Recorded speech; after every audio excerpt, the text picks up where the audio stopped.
It's on here now. The goalkeeper's beat, and South Africa have done Shagger Sport 2010. ሰላም ጤና ይስጥልን እንደምናላችሁ የተከበራችሁና የተወደዳችሁ የሸገር ስፖርት ዊዝ አበበ ግደይ የዩቲዩብ ቻናል ቤተሰቦቻችን በያላችሁበት እጅግ አስደሳች ጊዜን እያሳለፋችሁ እንደሆነ ተስፋ እናደርጋለን። መልካሙን ሁሉም ለናንተ እንመኛለን። ታዲያ ይህንን ሸገር ስፖርት ዊዝ አበበ ግደይ የሚለውን የዩቲዩብ ቻናላችንን ሰብስክራይብ አድርጉት፣ የደውል ምልክቱን ተጫኑትና አዳዲስ ፕሮግራሞችን ስንለቅ መልእክት ይድረሳችሁ።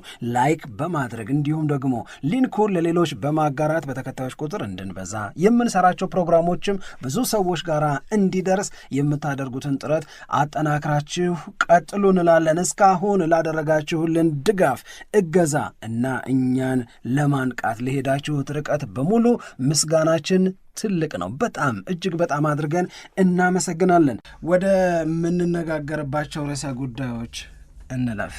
ምን እናስቀድም? ብዙ ጉዳዮች ነው የነበሩት፣ ግን በጣም ትልቁ ጉዳይ እና ትልቅ መነጋገሪያ የሆነው ደግሞ የትናንትና ምሽት ጨዋታ ይመስለኛል። አርጀንቲናና ግብጽ ያደረጉት ጨዋታ እና በጨዋታው ላይ የተፈጠሩት ጉዳዮች ትልቅ መነጋገሪያ ናቸው። በጨዋታው ላይ የነበረው የጨዋታ እንቅስቃሴ፣ እንደገና የሊዮኔል ሜሲ አስደናቂ ብቃት እና የአርጀንቲና ተጋድሎ በስተመጨረሻ ላይ በጣም በድራማዊ ክስተቶች የተሞላ ነው።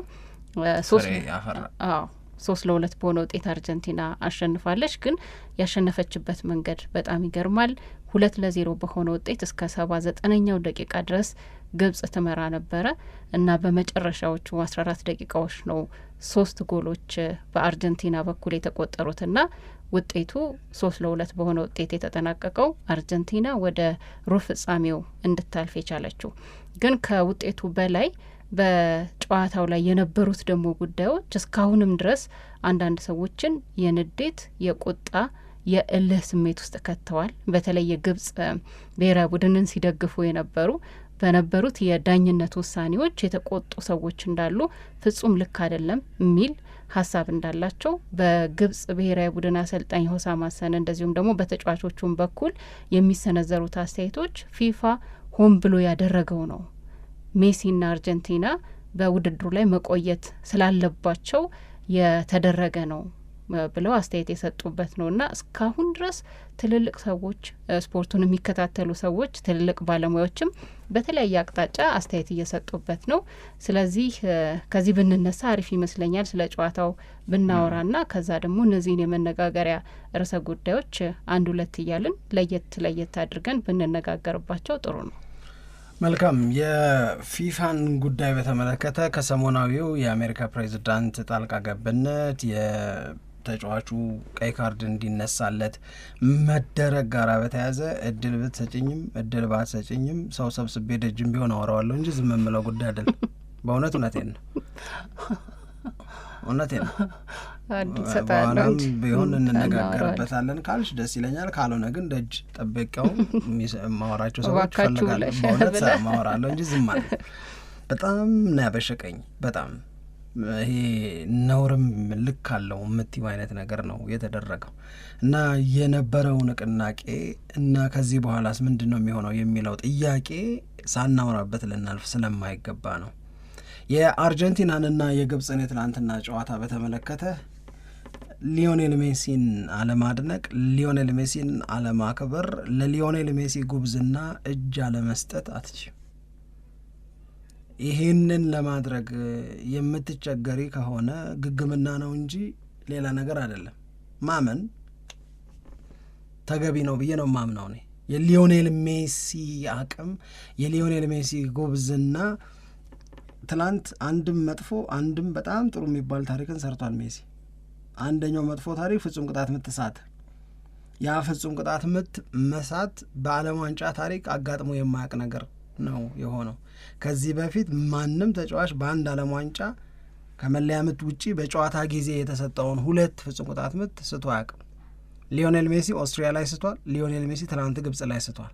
የመጀመሪያው ሰው ይሆናል። ይሄ ለሊዮኔል ሜሲ መሆን የማይገባው ግን ራሱ ሊዮኔል ሜሲ ሁለቱንም ስለሳታቸው ወይም ወደ ጎልነት ስላልቀየራቸው በስሙ ሊመዘገቡ ግድ የሆኑ አጋጣሚ ይሆናል።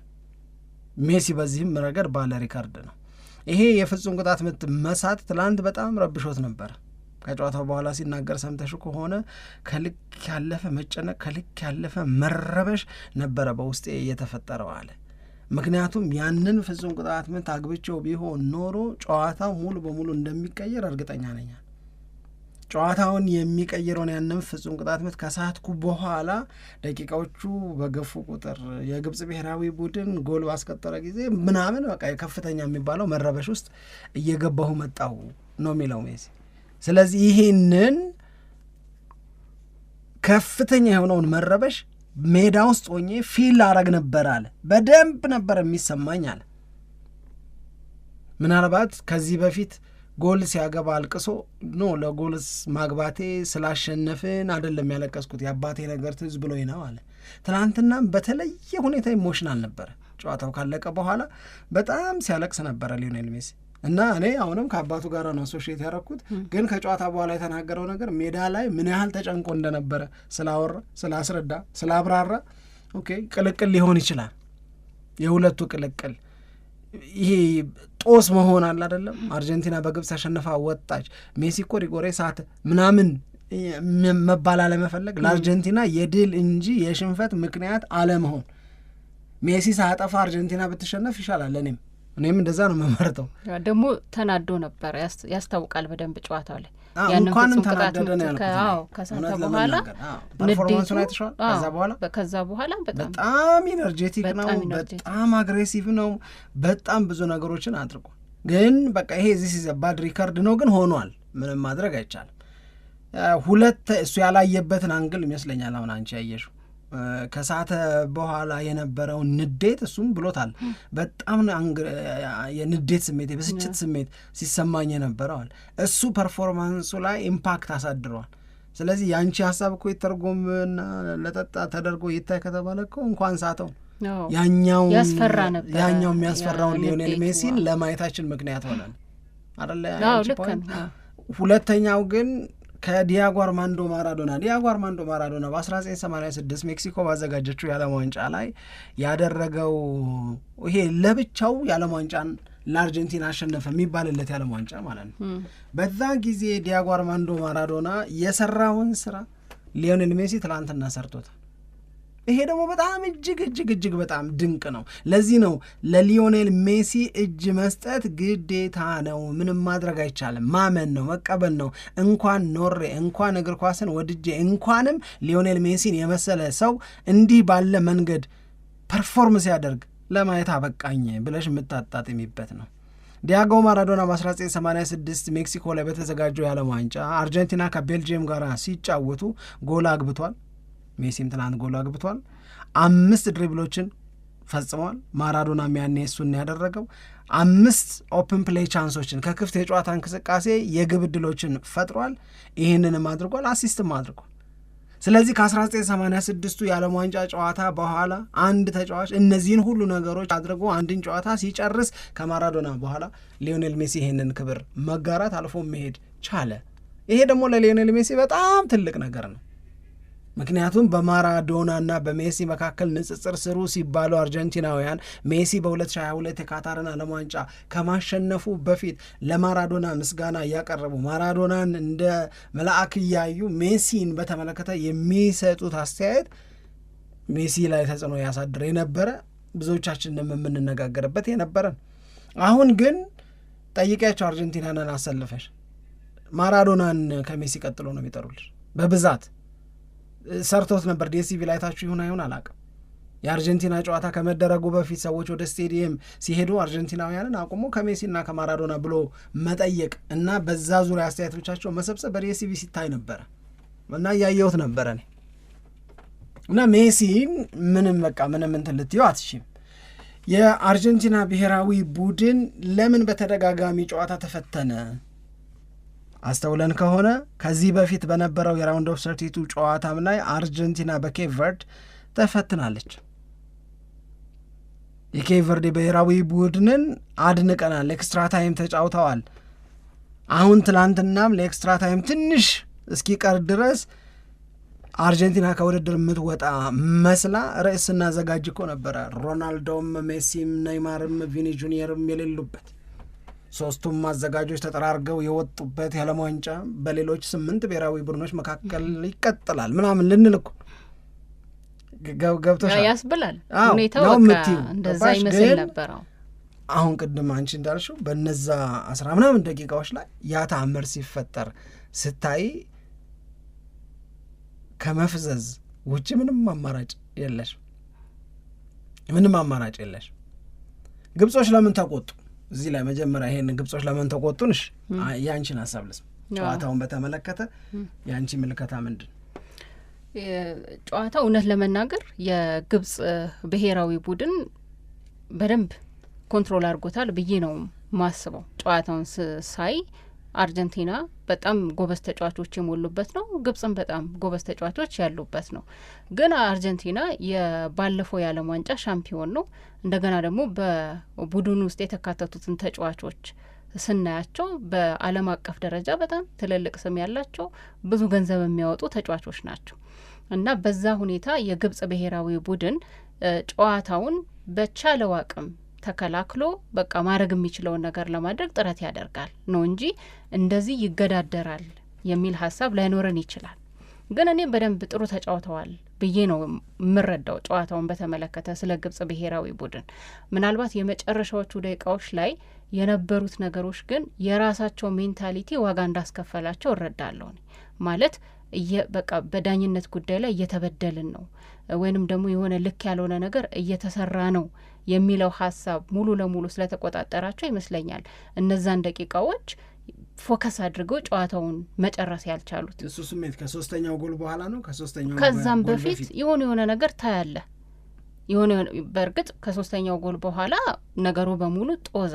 ያንን ያዩ አድማጮች በደንብ ይረዱታል። እንደምለው ሆሳም ሀሰን ራሱ በተለይ ይሄ ጎሉ እንደተቆጠረ ሲያሳይ የነበረው የኤክስ ምልክት አለ ተቃውሞውን የገለጸበት። ከዛ ደግሞ ከስቴዲየም ሲወጡ ራሱ ካፉ የሚወጡት የነበሩት ቃላት በጣም የሚገርሙ ናቸው። እንደዚህ አሰልጣኝ ሲል አይቻል አቅም ነኝ። እንደዛ አይነት በጣም የነደስ ስሜቶች ነበሩ። ተጫዋቾቹም ላይ እንደዚህ አይነት ነገሮች ነበሩ። ግን የአርጀንቲና ብሔራዊ ቡድንን በተመለከተ እኔ አንድ በጣም እርግጠኛ የሆንኩበት ነገር ልክ 2-0 ጨዋታው እንደሆነ አርጀንቲና አንድ ጎል የምታገባ ከሆነ ሽለስን እያለ 2-0 እያለ አርጀንቲና ደቂቃው ከማለቁ በፊት አንድ ጎል ካገባች በጣም እርግጠኛ ነበርኩኝ ድጋሚ ጎል እንደሚያስቆጥሩ።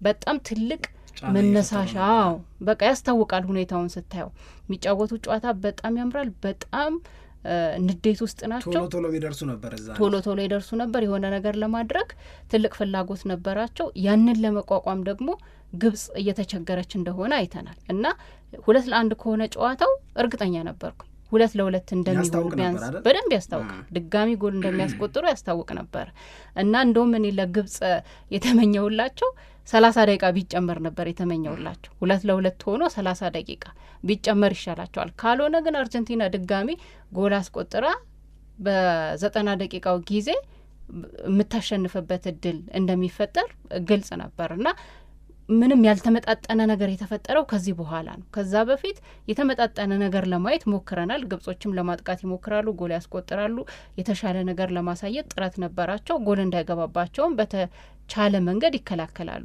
ግን ከዛ ከ2-0 በኋላ ግን ነገሩ በሙሉ ፍጹም ያልተመጣጠነ ነው የሆነው። አርጀንቲና በጨዋታው ላይ ለመቆየትና ጎል ለማስቆጠር እንዴ ይሄማ እኛ አይገባንም የሚለውን ስሜት ለማሳየት በጣም ኢነርጂያቸው ከፍ ብሎ ትልቅ እንቅስቃሴ ነበር የሚያደርጉት። በሌላ መንገድ ደግሞ በግብጽ ብሔራዊ ቡድን በአእምሮ ደረጃ እጅ የመስጠት ነገር እንዳለ የተመለከትንበት ነው። ይሄ ከጨዋታው ጋር በተያያዘ የሚነሳ ይመስለኛል። ከዛ ግን የዳኝነት ጥያቄዎች ደግሞ በጣም ብዙ አሉ። በጣም ብዙ ሰው ነው የተነጋገረበት። አንደኛ የዚኮ የተባለው የግብጽ ብሔራዊ ቡድን ተጫዋች ሁለተኛ ጎል መጀመሪያ አስቆጥሮ ነበር፣ ማሊያውን ያወለቀበት እና ያ ጎል ፍጹም መሻር የለበትም ብለው የሚከራከሩ ሰዎች አሉ። ግን ፋውል ተሰርቶ ነው የኳሱ ቢልዲንግ ላይ ፋውል ተሰርቷል። በዛ ሂደት ላይ አንድ 15 ሰከንድ እንደዚህ አካባቢ ነበረ ጎል እስከሚቆጠርበት ጊዜ ድረስ እና ያንን ፋውሉን ተመልክተው ዳኛው ጎሉን ሽረዋል መሆን የለበትም የሚል አስተያየት ነበር። ግን ይሄ እንኳን ቢሆን እንደገና ሶስተኛው ጎል የተቆጠረው የአርጀንቲና ብሔራዊ ቡድን ግብጽ ላይ ያስቆጠረው ጎል እንደገና መሐመድ ሳላህ ላይ ጥፋት ተሰርቷል ፔናልቲ ክልል ላይ እና እዛ መታየት ሲገባው ጥፋት የተሰራበት ሁኔታ መታየት ሲገባው ዳኛው ምንም አላደረጉም። ቫርም እንዲገባ ምክንያት አልሆኑም። ጨዋታው እንዲቀጥል አደረጉ። ከዛ ጎል ተቆጠረ እና አርጀንቲና አሸነፈች ነው። እና እነዚህ ሁለት ጉዳዮች የግብጽ ብሔራዊ ቡድንን ደጋፊዎች፣ ተጫዋቾች፣ አሰልጣኙን እንደገና ሌላውን እግር ኳሱን ሲከታተል የነበረ የተወሰነ ሰውን በጣም ተቃውሞ ውስጥ እንዲወድቅ ያደረገው ነው እና ስለ ውሳኔዎቹም እናወራለን። ስለ ጨዋታውም የምትጨምረው ካለ? የለኝም። ስለ ውሳኔዎቹ እንነጋገር። ይሄ በእግር ኳስ ላይ የተለመደ ነው። ከመረጋጋት በፊት ሆሳም ሀሰን ያደረገውን ነገር ማድረግ የተለመደ ነው። ከመረጋጋት በኋላ ሰከን ብሎ ከማየት በኋላ ሲጠየቅ ደግሞ ሌላ አስተያየት ሊሰጥ ይችላል። ያ ማለት ኦቨር ሪያክት አድርጌያለሁም ሊል ይችላል። ድርጊቱን የበለጠ የሚያጸናበትን አስተያየትም ደግሞ ሊሰጥ ይችላል። ልክ ነኝ፣ በዳኛ ተበድለናል፣ ልክ አይደለም ዳኛው ያደረጉት ነገር ሊል ይችላል። ዞሮ ዞሮኛ በሆሳም ሀሰን ወይም በአርጀንቲና በኩል ሆነን አይደለም ይሄንን ሀሳብ የምንለዋወጠው። የምር ምንድን ነበር ሀፐን ያደረገው፣ ዳኛው ልክ ናቸው ወይስ ልክ አይደሉም የሚለውን ኢቫሉዌት የምናረገው። ይህንን ኢቫሉዌት በምናረግበት ሰዓት ላይ ያው ሁሌም በሎስ ኦፍ ዘ ጌም ላይ ኢን ዘ ኦፒኒየን ኦፍ ዘ ሬፈሪ ይላል።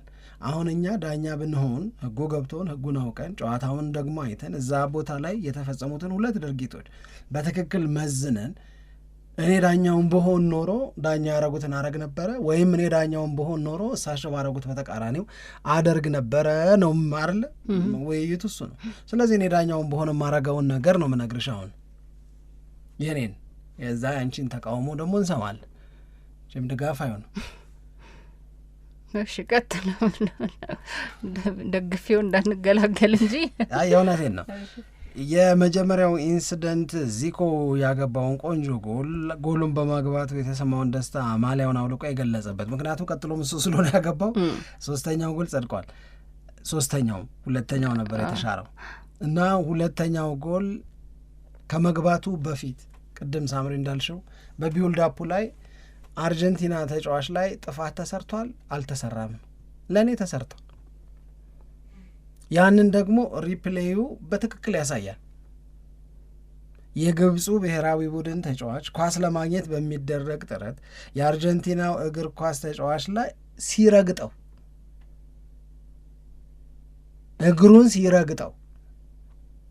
እግሩን በመርገጥ ጥፋት ሲያጠፋበት አይን አይቷል።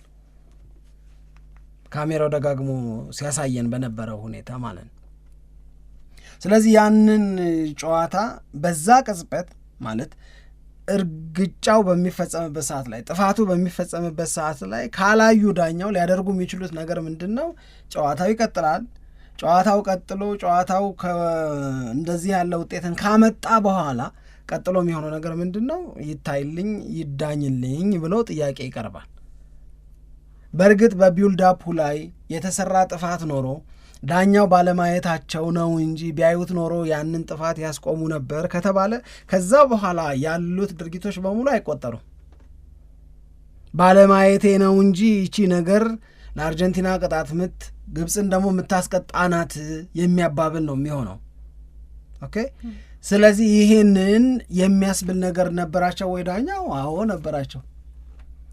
ይሄንን ሙግት ላይ ማቅረብስ እንዴት እንደተቻለና ለምን እንደሆነ ምን ያልገባኝም ሆነን ለመናገር አይ ዶንት ቲንክ ግብጾችም በዛ ብዙ ቅር ያላቸው አይመስለኝም። በሁለተኛው ጎል መሻር ሶስተኛውን አጋጣሚ ከማየታችን በፊት እዚህኛው ላይ የምትይው ካለሽ እንድንወያይ ፈልጌ ነው። አይ ይሄኛው ላይ አሁን ያልኩትን ኢንሲደንስ ሲፈጸም አይተሻል? ተመሳሳይ አረዳድና ያለን ወይስ ሌላ እይታ ካለ ደግሞ መስማት ስለምፈልግ ነው። አይ ይሄኛው ላይ ፋውል እንደሆነ ምንም በግልጽ ያየነው ነገር ነው። አሁን ጥያቄው የተነሳው እኔ ነኝ እስከምረዳው ድረስ ወጥ የሆነ የዳኝነት ውሳኔ ብለን የምንነጋገርበት ላይ ነው።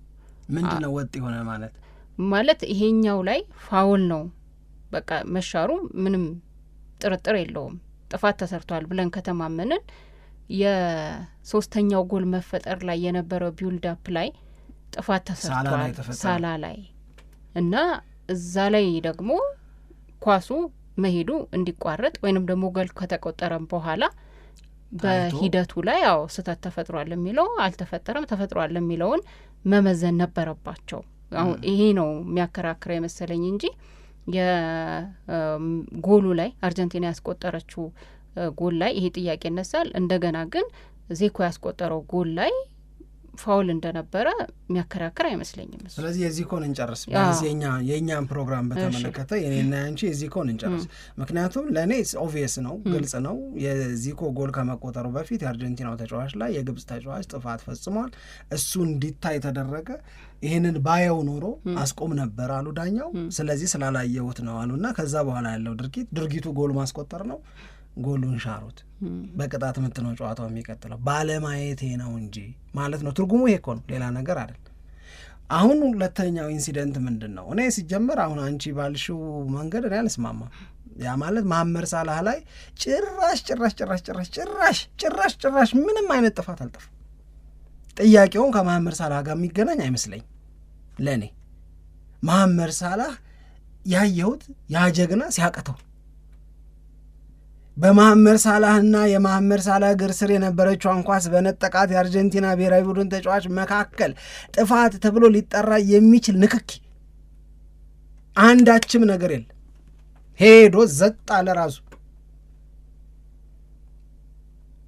ጥያቄው የግብጾች ቅሬታ መሐመድ ሳላህ ኳሱን ይዞ ከመሐመድ ሳላህ ኳሱን ለማግኘት በሚደረግ ጥረት ወቅት እዛ ጋር ተጎትቻለሁ የጨዋታው እንቅስቃሴ የመሆን እድሌን ተነፍጊያለሁ ብሎ የወደቀ የግብጽ ብሔራዊ ቡድን ተጫዋች ላይ ከሆነ እሱ ላይ ነው እኔ ሀሳብ መስጠት የምፈልገው እንጂ ጭራሽ ምንም ሊያሻማ የማይችል ነገር ቢኖር መሐመድ ሳላህ እውነት ግብጽም መሐመድ ሳላህ ላይ ሆሳም ሐሰንም በየው ሌሎቹም የግብጽ ብሔራዊ ቡድን ተጫዋቾች መሐመድ ሳላህ ላይ የተሰራው ጥፋት በዳኛው አልታየም ብለው ከሆነ ኮምፕሌን የሚያደርጉት እጅ የሚያጣምሩት ቁጣቸውን በተለያየ መንገድ የገለጹት የኮቺንግ ስታፎቹ በቀይ ካርድ የወጡት ይሄ ለኔ ነውር ነው። ይሄ ልክ አይደል። በጭራሽ መሐመድ ሳላህ ላይ የተሰራ ምንም አይነት ጥፋት የለም። እዛ ጋር ግን ሌላ ፔናልቲ ኤሪያ ውስጥ ግን ተጎትቼ ወድቅ ያለሁ ያለው የግብጽ ብሔራዊ ቡድን አለ ተጫዋች አለ። እሱን በተመለከተ ከሆነ አሻሚነት ሊኖረው ይችላል። መሐመድ ሳላህ ላይ ግን ምንም አይነት ጥፋት ብሎ የቫር ሚና ምንድን ነው? ይሄንን እኮ ሁላችንም መረዳት መቻል አለብን። ቫር የሚሰራው ስራ ዳኛውን ሳታየው አልፈሃል ይሄንን ነገር ነው አይተኸው ነው ያለፍከው እስቲ በቅበልና ይኸው ነው ይጋበዛል እኮ ዳኛው። በቫር ለምን አልታየም ይላል ሰው እየተነሳ። በቫር ሁሉ ነገር አይታይም ማለት እኮ አይደል። ዳኛው ሄዶ ፒች ሳይድ ላይ እንደዚህ በስክሪኑ ላይ እስቲ ድገመኝ በሌላ አንግል ምናምን ስላላለ በቫር አልታየም ማለት እኮ አይደለም። የቫሮቹ ዳኞች 3 ሰዎች እዛ ቁጭ ብለው ያዩትና ዳኛውን የሚያስጠራ ነገር አይደለም እያሉ እኮ የሚተዋቸው ናቸው እኛን የሚያነጋግሩን አንዳንዶቹ። በእርግጠኝነት የመሐመድ ሳላህን ጉዳይ ዳኛውን የሚያስጠራ ነው። የቫሮቹ ሰዎች ዳኛውን የሚያስጠራ ጉዳይ ስላልሆነባቸው አልጠሩት።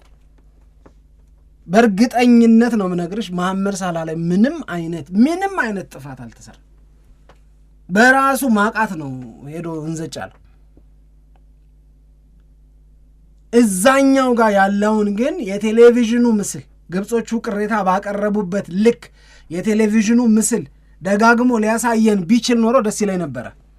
ተጎትቶ ወደቀ ወይ ይሄ ልጅ ተጎትቶ ከወደቀ የነበረውን እድል ከተነፈገ ዳኛው ለምን ያንን አላዩም? የቪዲዮ አሲስታንት ሪፈሪው ለምን ዳኛውን አልጋበዙም? ወይ በራሳቸው ለምን ጣልቃ እንዲገባ ጥረት አላደረጉም የሚለውን ላነሳ ይችላል። መሐመድ ሳላህ ላይ ግን አይ ዶንት ቲንክ ሶ ለኔ ምንም ስሜት የሚሰጥ ነገር የለም። 2 ኢንሲደንት አነሳን አይደል? አንደኛው ኢንሲደንት የዚኮ ጎል ለምን ተሻረ ነው። የተሻረበትን ምክንያት አስረዳን። ጥፋት ተፈጽሟል ብለን እንደምናምን። ሁለተኛው የአርጀንቲና ጎል ከመግባቱ በፊት ሳላህ ላይ ስለተፈጸመ ጥፋት ከሆነ የምናወራው ይሄኛው የበለጠ ግልጽ ነው። ጥፋት አለመሆኑ የኔ አመለካከት። እሺ ይሄ አንድ የሚነሳ ነገር ነው። ሌላ ልዩነት ሳይሆን አንድ የሚነሳ ነገር አለ።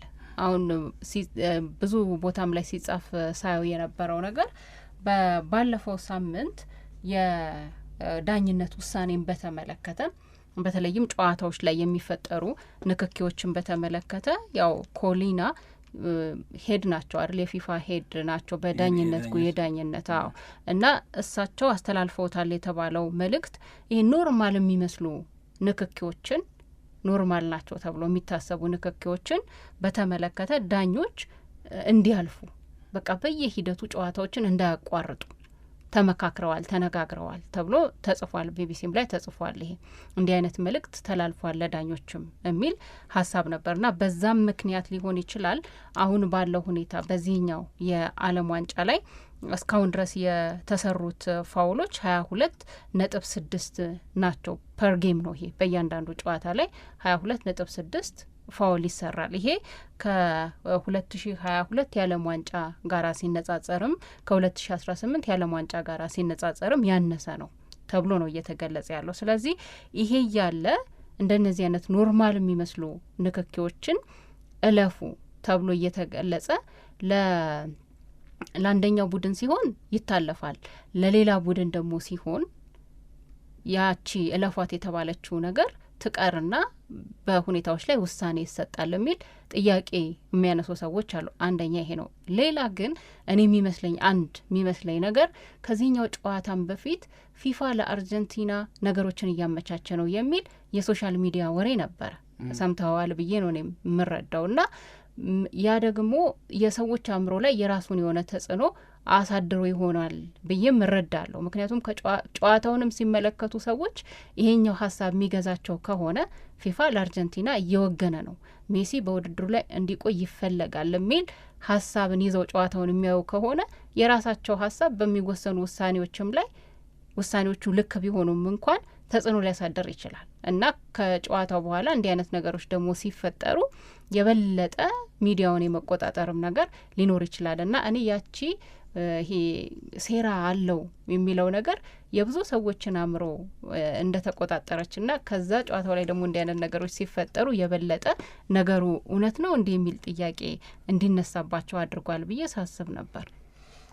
ይሄ ወሬ መወራት ከጀመረ ቆይቷል። ለሁለቱም ጥቂት አስተያየት መስጠት ብችል ደስ ይለኛል። የመጀመሪያው ነገር ምንድን ነው? ኖርማል የሆኑ ንክኪዎችን ተዉ፣ እለፉ፣ በተደጋጋሚ ጨዋታውን በኖርማል ንክኪዎች ምክንያትና ሰበብ አታቋርጡ የሚል ነገር ኮሊና ተናግረዋል የሚለው ነው። ይህንን ብለውም ከሆነ ምንም ከሜሲና ከአርጀንቲና እንደዚሁም ከአርጀንቲናና ከግብጽ ጋር የሚያገናኘው ነገር የለም። ለእኔ የእነሱ የትላንትና ንክኪ ሳላ ላይ የተደረገው ኖርማል ስለሆነ ታልፏል ብዬ በዚህ ትርጉም ውስጥ አልከተውም። አርጀንቲና ተጫዋች ላይ የተሰራው ጥፋትና የዚኮን ጎል ያሻረው ጥፋት ደግሞ ኖርማል ሆኖ ግን ለእነሱ ሲሆን የተደረገ አድርጌም አልወስደውም። ለእኔ ምንም ኮሊና ከተናገሩት ጋር የሚያያዝም ነገር የለውም። ለእኔ ይሄኛው ጥፋት ነው በማቀው ሕግ፣ ይሄኛው ምንም ጥፋት የሚባል ነገር የለውም በማቀው ሕግ። ኖርማልም ተባለ ኖርማልም አልተባለ እንዲህ ስለተባለ እኮ ነው ያለፉትም እንኳን አለልም። ለመሐመድ ሳላ ከሆነ የምናወራው አይ ኖርማል ንክኪዎችን ለፉ ስለተባለ እና እንዲህ ያለ መመሪያ ስለተሰጣቸው ዳኛው አልፈውት ነው ምናምን ወደሚል ነገር የሚከተኝ ምንም ነገር የለም። ያኛው ጥፋት ነው ለእኔ፣ ይሄኛው ጥፋት አይደለም። የዛኛው ልጅ ተጎትቶ የሚል ከሆነ ግን የግብፅን ብሔራዊ ቡድን ስሜት ይረዳል። የዛኛው ልጅ ተጎትቶ መውደቅ እኔ አሁንም አይ ዶንት ቲንክ የግብፅ ሰው መሐመድ ሳላህ ላይ ተሰርቶ ጥፋት ዝም ተባልኩ የሚል ቅሬታ ተናግሮ አይተሻል? አይ በሁለቱም ነገር አይ ዶንት ቲንክ እኔ አሁንም በሳላህ ላይ አይመስለኝም። ይሄንን ካሉ ነውር ነው፣ እውነት ለመናገር ነውር ነው፣ ልክም አይደለ፣ እፍርታምነት ነው። መሐመድ ሳላህ ላይ ጥፋት ተሰርቶ ተበድለናል ብሎ ከሆነ ሆሳም ሀሰን እንደዚህ ያለው ነውር ነው። የሆሳም ሀሰን አብዛኛው ትልቁ ጥያቄ የተሻረው ጎልም ላይ ነው። ብዙዎቹ።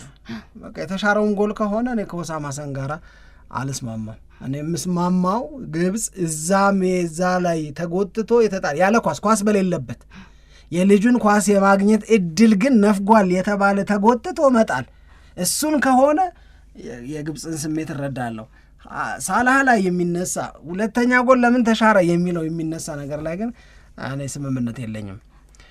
ሌላው የአርጀንቲና ብሔራዊ ቡድን በፊፋ የተለየ ድጋፍ ይደረግለታል የሚለው እንግዲህ አንዳንዴ መንግስት መግለጫ ሲሰጥ ተራወሬ ምናምን ይላል።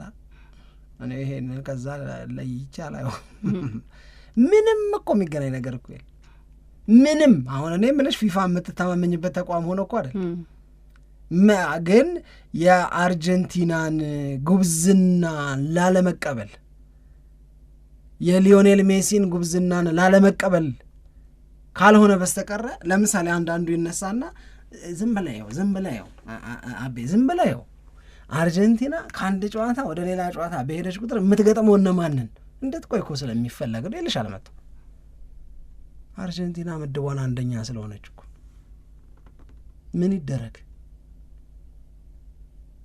ምን ይደረግ አንደኛ ሆነች።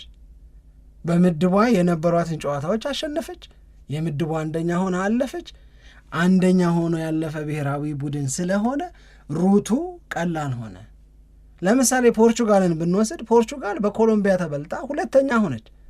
ፖርቹጋል አንደኛ ብትሆን ኖሮ ከስፔን እኮ አትገጥምም ነበር። ሸገር ስፖርት እኮ ሰራ ከ10 ቀን በፊት ምናምን ምን ብሎ ሰራ? የፖርቹጋል ብሔራዊ ቡድን ራሱ ላይ ነገሩን አከበደው ብሎ እኮ ሰራ።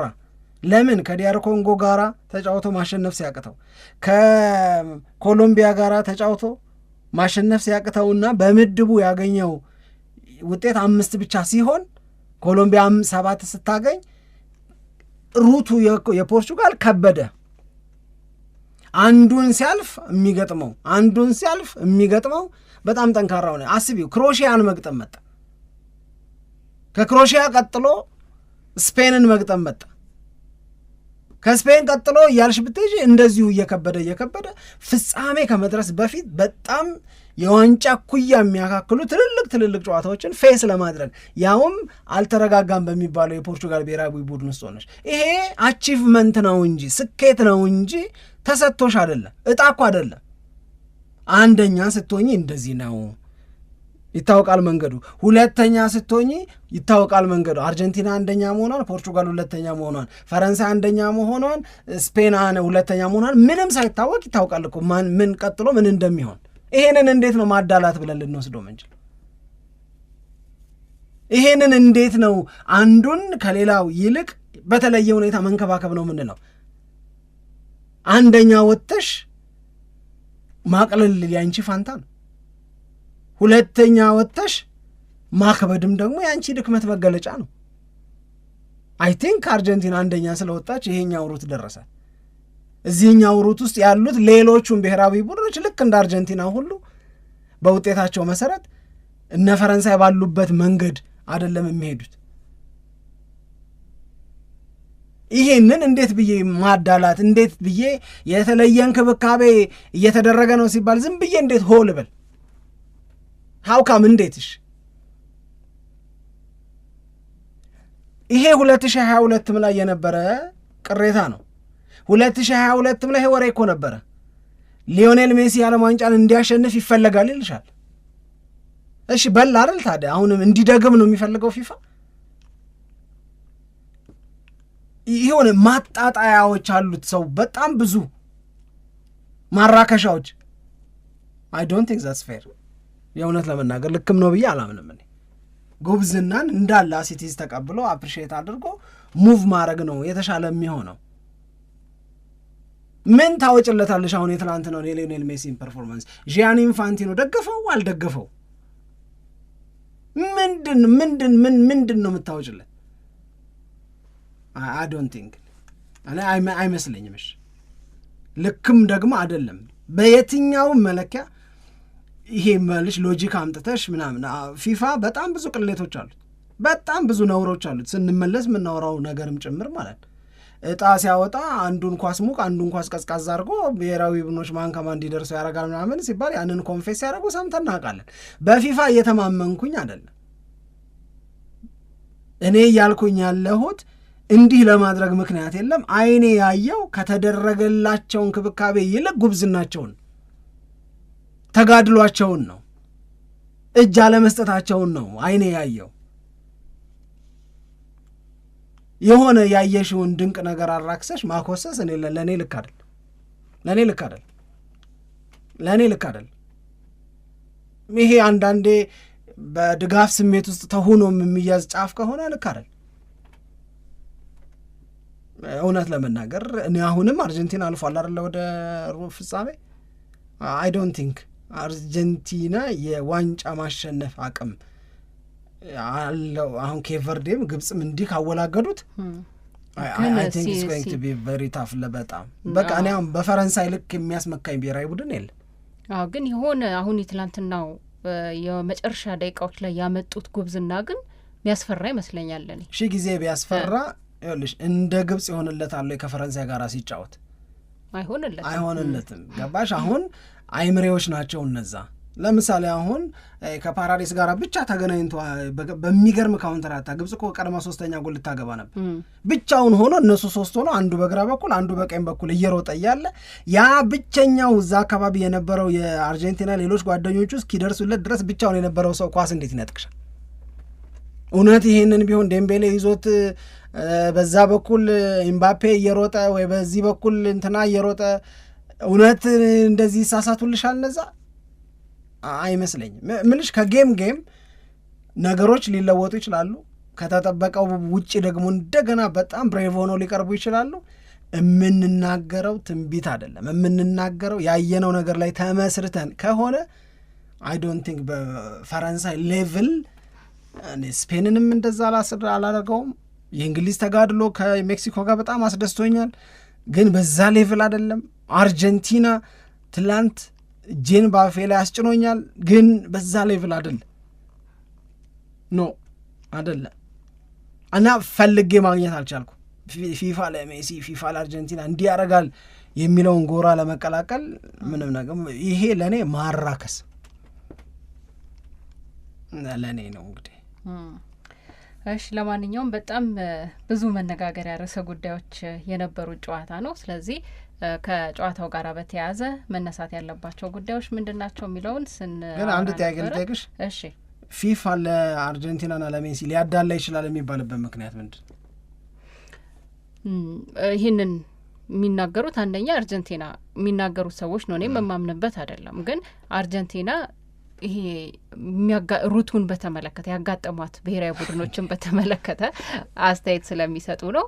ሁለተኛ ደግሞ ትላንት ሆሳም ሀሰን ራሱ ከጨዋታው በኋላ እንደተናገረው በቃ ስለ ገንዘብ ነው ፊፋ እና በውድድሩ ላይ የሜሲ መቆየት የአርጀንቲና መኖር ተጨማሪ ገንዘቦችን ያመጣል በሚል ሀሳብ ነው ሚል እኔም የምቀበለው አይደለም። ግን ከተሰጡት አስተያየቶች መካከል አሁን የቴሌቪዥኑ መብት ተሸጦ አልቋል፣ ገንዘብ ገቢ ሆነዋል፣ ስፖንሰሮች ከዚህ በኋላ የሚጨመሩ የሉም እንዳለ ተቀብሏቸዋል ገንዘቡን፣ ትኬቱ ተሸጦ አልቋል፣ ምንም የሚጨመር ነገር የለም። ሜሲ ቢኖርና ባይኖር የሜሲ ዋንጫን ማሸነፍ እግር ኳስን ከፍ ያደርጋል ከሆነ በእኔ እምነት ከሜሲ በላይ የክርስቲያኖ ሮናልዶ የዓለም ዋንጫን ማሸነፍ ነው እግር ኳስን ከፍ የሚያደርገው።